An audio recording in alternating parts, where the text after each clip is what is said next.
बोल दीजिए। इस बार भारी बहुमत से महागठबंधन की सरकार बनेगी, भारी बहुमत से। ये पूरा एनालिसिस कर ली है आप बिहार का? आप जाके घूम लीजिए, कोई जिला में घूम लीजिए, बेरोजगारों के फौज भरा हुआ है, बेरोजगारों के फौज भरा हुआ है। ऊब गई है ऐसी सरकार से, कोई काम के नहीं है, एकदम बेचारा और लाचार मुख्यमंत्री जी। इसलिए साथियों, आप सबों को जब हम जाएंगे जनता के बीच, ये बताने का काम करेंगे कि जिस दलित गुर्बा लोगों को जो आरक्षण दिए थे, खास करके मैं अति पिछड़ा समाज के आती हूँ, अति पिछड़ा की बेटी को शादी बनाने वाले के बेटी को शादी लालू प्रसाद यादव जी ने और इस राज ही नहीं देश में सबसे पूरी ठाकुर ने अति पिछड़ा को 12% आरक्षण देने का काम किए और जब इस राज की पहली महिला मुख्यमंत्री राजमाता राबड़ी जाएगा उससे दूर करके और नई पार्टी खड़ी हो गई है जन स्वराज। इनके जो संयोजक हैं प्रशांत किशोर, ये तो कह रहे हैं कि मुसलमानों को अब तक ठगा गया है, छला गया है, गरीबों को, मजदूरों को, मजलूमों को, इन लोगों को छला गया है, इसलिए अब जो वोट है वो हमारी तरफ आ जाएगा। प्रशांत किशोर इससे पहले क्या करते थे? किसी न किसी पार्टी का प्रचार करते थे। वो व्यापारी है, वो व्यापार कर रहे हैं। उनको एहसास है कि हम इस तरह से करके राष्ट्रीय जनता दल के कार्यकर्ताओं को डरा देंगे। राष्ट्रीय जनता दल का कार्यकर्ता जमीन से जुड़ा हुआ है, वो किसी के बहकावे में, चाहे वो मुसलमान हो, चाहे हिंदू हो, सिख ईसाई हो, उसमें तेजस्वी जी में और राष्ट्रीय जनता दल ने धर्म के आधार पर राजनीति नहीं की है। हमेशा शोषित वंचितों के अधिकारों के लिए आवाज़ उठाया है। इसलिए कोई मुसलमान, कोई हिंदू जो शोषित वंचित है, वो जो राष्ट्रीय जनता दल के बैनर तले में विश्वास रखता है और जो हमेशा सांप्रदायिक शक्तियों के खिलाफ रहा है, वो राजद को छोड़कर जा नहीं रहा है।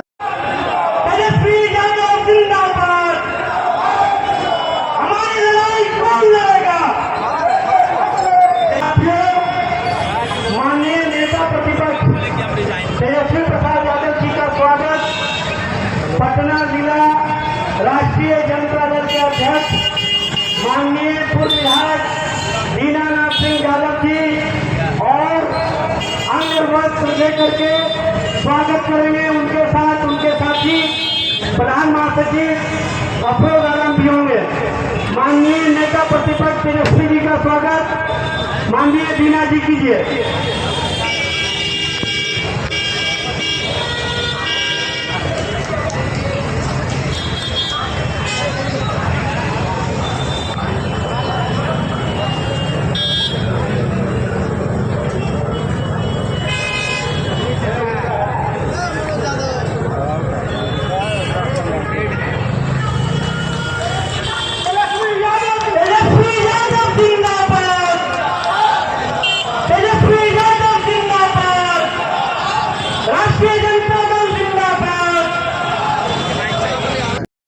नमस्कार, हमारे साथ हैं पप्पू यादव जो आरजेडी के नेता हैं, दानापुर वाले पप्पू यादव हैं। इनसे जानने की कोशिश करते हैं।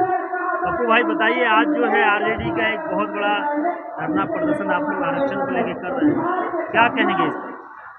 ये धरना प्रदर्शन भारत सरकार के खिलाफ है, क्योंकि बिहार सरकार जब ने तेजस्वी बाबू मुख्यमंत्री थे और हमारे महागठबंधन की सरकार थी, तो बिहार में जातीय जनगणना हम लोग किए थे और जातीय जनगणना के अनुसार हम लोगों ने आरक्षण को बढ़ाकर 65% आरक्षण की सीमा किया था। क्योंकि भाई जिसकी जितनी जनसंख्या उसी के अनुसार उसको मैंने लाभ मिलना चाहिए और आरक्षण का भुगतान।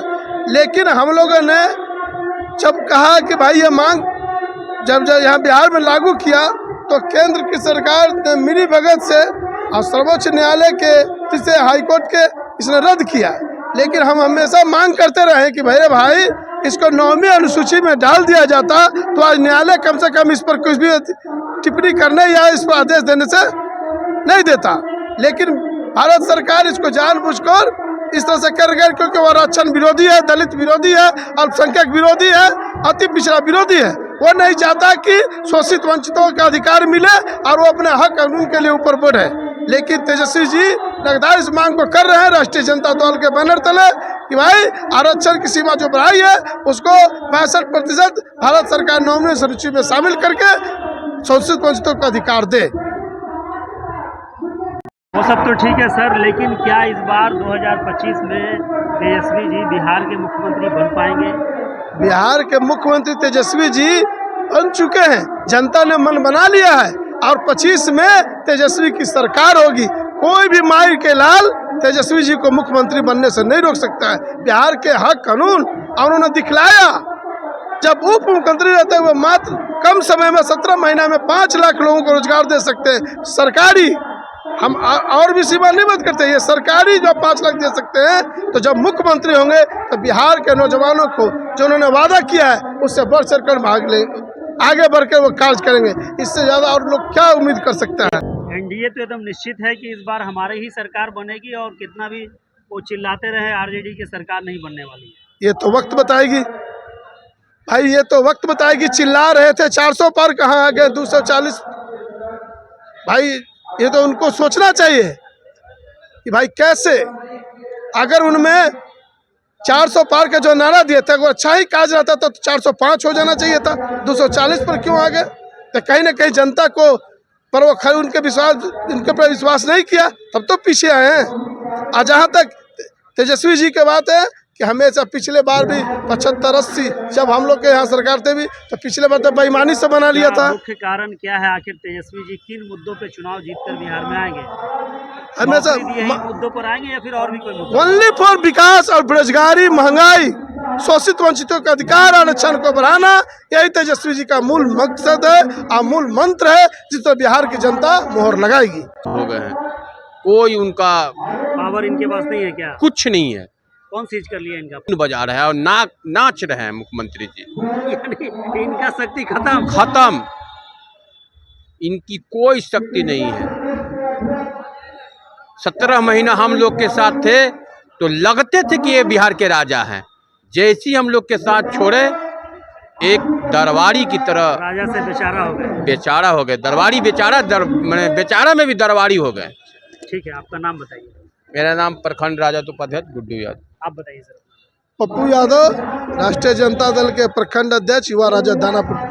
तो हमारे साथ राजद के प्रखंड अध्यक्ष रहे और इन्होंने अपनी बातों को किस तरह से बताया, आप भी इस बात को सुन रहे हैं और समझ भी रहे हैं। लेकिन देखना ये होगा कि इन लोगों की जो दावे हैं कि इस बार 25 में हर हाल में तेजस्वी जी मुख्यमंत्री बनेंगे, देखते हैं इसमें कितनी सच्चाई होगी, जल्द ही पता चल जाएगा। मैं आदम परवेज़, आप तक देश की आवाज़ के लिए, पटना से।